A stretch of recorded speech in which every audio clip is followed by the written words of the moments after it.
I wish to acknowledge the custodians of this land, the Yuggera and Ugarapul people of the Ipswich and Springfield Nation, and their elders past and present. I acknowledge and respect their continuing culture and the contribution they make to the life of this city and this region. I never thought about the Aboriginal and Torres Strait Islander people's culture within my area or who the traditional custodians of this area really were.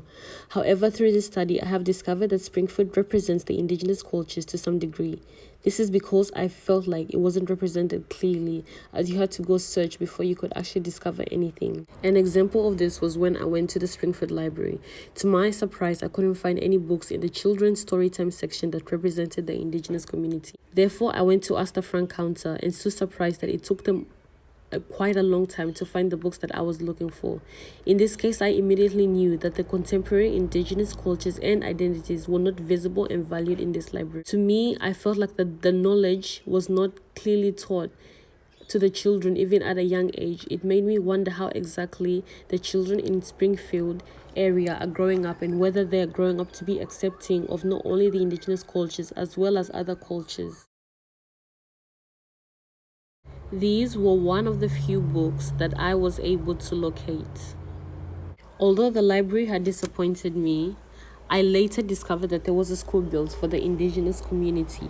I was so glad and happy to discover this school, as I was fascinated and interested by the different paintings and the learning spaces that were being developed in this school.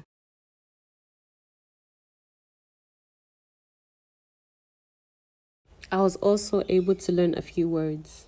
Lastly, I went into the Springfield Orion Park, where there was such a wide land of bush, which was really beautiful to see the birds, trees, and walking spaces. It made me feel really calm and relaxed, and to be able to listen to the birds loud and clearly without any disturbance of other noises.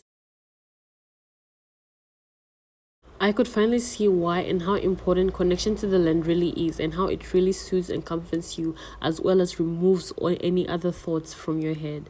I was happy to see the types of different birds, trees, and plants represented in this area. I have had some experiences and engagement with indigenous country, peoples, and cultures, especially in high school, where we were able to listen to the drumming and the music being played through the didgeridoo as well as getting painted and also looking at the traditional dances. I had prior knowledge of the indigenous community from both primary and secondary education, where I learned about who the traditional custodians of this land were, James Cook and the colonization of Australia, as well as the stolen generations and the aftermath that had brought. After learning new details throughout this content in the class, it made me feel so disgusted and ashamed of the white Australians' policies that were made, especially how cruel they were treating other humans as human beings, as animals. Growing up as an African girl, I did and still do to some extent experience hardships that are similar.